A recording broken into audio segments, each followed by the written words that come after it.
Frisco, Texas. This has been a negotiation. The Dallas Cowboys wanting to sign DeMarcus Lawrence to a long-term deal. DeMarcus Lawrence wanting to sign a long-term deal with the Cowboys for a lottery-winning lump sum. And from the looks of things, the two sides are close to closing a deal, maybe over the weekend, maybe by Monday. Guarantee you if the contract is signed on the dotted line by Monday. On Tuesday, Lawrence will be having the much-needed shoulder surgery that has been complicating these talks. What we needed to understand, though, is that these negotiations are never easy. From the start, one side's initial ceiling never coincides with the other side reaching for the moon. That's when the back and forth proceeds to let's make a deal. Each hopes, but always easier said than done.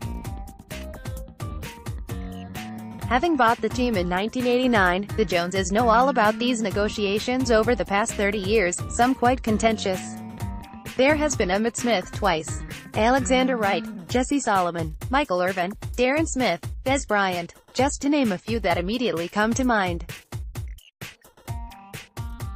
For sure there's been more. Even before that, there were Cowboys contract disputes with Randy White, Tony Dorsett and even Roger Staubach, if you can imagine that. Everybody's All-American was so upset with being stonewalled by late President Tex Schramm on a new contract that Staubach actually walked out onto the window ledge of Tex's high-rise office to get his attention. Legend has it the ghastly sight nearly knocked Tex off his desk chair.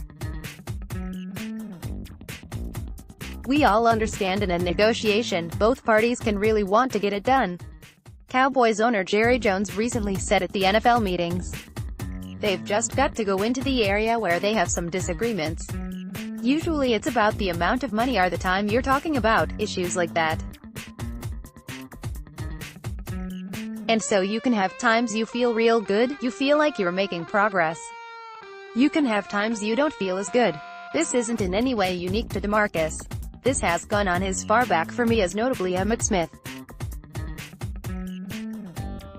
That's just the business. It's just part of the business. So when Cowboys CEO Stephen Jones characterized the negotiations with Lawrence and his rep David Cantor as having hit an impasse during the NFL meetings, it really was nothing new. Sometimes these things take time. Sometimes these things need a drop-dead deadline. Deadlines have ways of causing both sides to capitulate a little. Jerry Jones' first negotiation for Emmitt's rookie contract in 1990 didn't conclude until the Tuesday before the season opener. The second one didn't get done until the 0-2 defending Super Bowl champion Cowboys were in the third week of the 1993 season. Since Lawrence was franchised under CBA rules, meaning the Cowboys have reserved his rights by guaranteeing him a one-year, $20.5 million contract for 2019, just as they did last year for $17.1 million that Lawrence signed almost immediately. The hard deadline for a long-term deal is actually July 15th. After that, Lawrence would have just two options: sign for the franchise tag number or not play at all. See Le'Veon Bell, 2018. Complicating these matters have been artificial deadlines. Like draft day decisions, April 25 to 27, when the Cowboys would have to factor in need for a defensive end or not. Also, there's when Lawrence decides to have his aforementioned back surgery, if he's leaving enough rehab time in order to start the season on time, Sept. 8. That one is like here, now, and maybe why the ice seemed to be breaking. Just remember, if you are perplexed as to why these negotiations have lasted as long as they have, there always are two sides to these negotiations. Let's explore each. Lawrence sees himself as a two-time Pro Bowler, the Cowboys' best defensive lineman and pass rusher. He sees himself, if not franchised, as having been the No. 1 free agent this year, and there were many listing him as such. Plus, he would have been the No.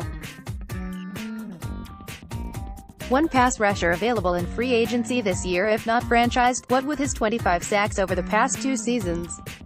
That ranks him tied for the 4th most sacks in the NFL the past 2 seasons, behind Aaron Donald's 31.5, Chandler Jones' 30 and Ryan Kerrigan's 26, while tied with Calais Campbell and Cam Jordan. That 25 would be a half sack more than Von Miller and 2 more than Khalil Mack. Therein posed the hang-up. When Mack was traded to the Chicago Bears this past season when his holdout in Oakland, the Bears signed the outside linebacker to a 6-year, $141 million extension, $23.5 million a year, with $90 million guaranteed, of which $60 million guaranteed at signing. That's not only top dollar for pass rushers, but the richest defensive contract ever signed in the NFL. And Donald was signed by the Rams this summer to a 6-year, $135 million extension, with $87 million guaranteed, to end his holdout. Not sure Lawrence and Cantor were looking for Mack money, but probably figure he has to average at least, if not slightly more, than the $20.5 million he would make this year if signing the franchise tag today. So now we're at an average deal of $21 to $22 million they have most likely been seeking for 5 years, with perhaps 3/4 of the total sum guaranteed. And Lawrence was a good soldier last year, willingly playing for the $17.1 million tag even though there is no signing bonus involved, meaning franchised players take the chance of playing under just a 1-year guarantee while risking an injury that could lower market value the following season on the open market. On top of that, he cowboyed up to play through his shoulder injury in need of surgery, along with back ailments. Lawrence also would argue his value on defense is not just rushing the quarterback. His 47 tackles led all the team's defensive linemen, and he also topped the Cowboys with 12 tackles for losses, not to mention 39 QB pressures, 11 more than the next guy, Randy Gregory, with 28. All valid arguments, right, to pay the man top dollar over a lengthy term? The Cowboys recognize Lawrence's talents, and were not trying to minimize what he means to this defense, the NFL's 7th-ranked unit in 2018, the highest finish for the Cowboys since they were the No. 1 defense in 2003. And even though they traded for Robert Quinn, the Cowboys understood the need for Lawrence with Gregory's status in limbo due to his indefinite suspension. Makes you salivate at the thought of Lawrence, Gregory and Quinn on the field at the same time, no?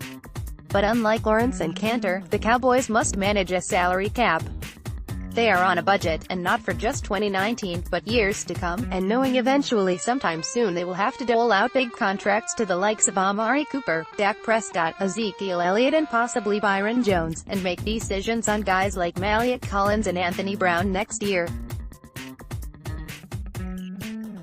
Hey, every $1 million of cap money counts. Again, my guess is the Cowboys were figuring since Lawrence is on the books for the $20.5 million franchise tag, that his deal should probably average around the $20 million mark. Maybe $21 million, including that mouth-watering signing bonus that doesn't come with the tag. But likely gnawing at the Cowboys had been the length of term, guaranteed money and medical issues. Remember, Lawrence needs shoulder surgery the Cowboys likely wish he had performed 2 months ago.